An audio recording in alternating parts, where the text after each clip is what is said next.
My name is Kent Gurney. I'm a lifetime resident of American Fork, born and raised here, and came down here to the Harrington School in about 1955. They had a boundary change in American Fork, and the kids that were going to the Forbes Elementary were the section of town where I lived, and we all ended up down here back at the Harrington. So I came down here in about 1955 and attended grades 2nd through 5th. And then we went from there up to the junior high, the old high school on the hill. This school has a lot of warm memories for me because my grandfather Cunningham was the stonemason that helped lay all these stone foundations and the arches. He worked on this in City Hall and the Tabernacle. Quite a building boom back around the turn of the century. Around 1900, 1903, 1904, a lot of buildings built. And my grandfather, like I say, this and the City Hall, he laid all the rock foundations. So it means a lot to our family.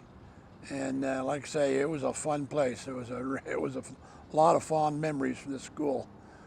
The biggie, I guess the biggest one that we had is every year they had the old bandstand down here in the park on Main Street.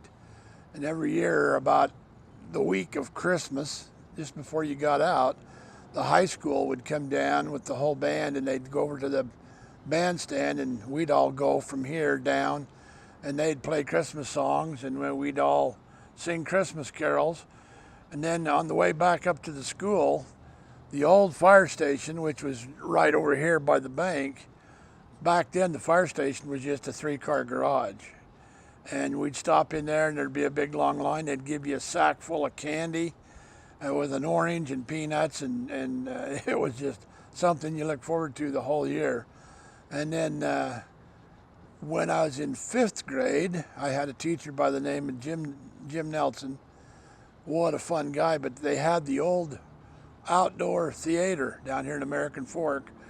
And one of the activities we did the last week of school is they had a big hay wagon, and we went on a hay ride down to the lake and had a big bonfire, and we cooked hot dogs and hamburgers. Then we all went up in the hay wagon and stopped off at the Starlight Drive-In, and we all went in on the hay wagon and watched a movie. And that was the topping on the top of the cake. I'll tell you, that was a lot of fun. Just a lot of fun memories. We'd come out here in the playground. I can't remember. I think it had, most of this area here was in grass, but down towards City Hall there was a lot of dirt, and we'd make marble rings. We'd go out there and marbles was the big thing. Everybody had a sack of marbles, and you'd play marbles. And nowadays, I don't even know if kids do that anymore, but we'd have the Puries and the Steelies and all that, and shoot marbles every recess and have tournaments. Great time. It seemed like all the boys did the marble tournament and all the girls did hopscotch. I played football for American Fork High School and basketball, but then I got a football scholarship at the University of Utah and went up there and played football and continued on with my education and up there. And lucky enough that I stayed here in American Fork, and as my wife and I had our family, all my sons were able to play football and basketball for American Fork High School also. So that was something I thought was real special.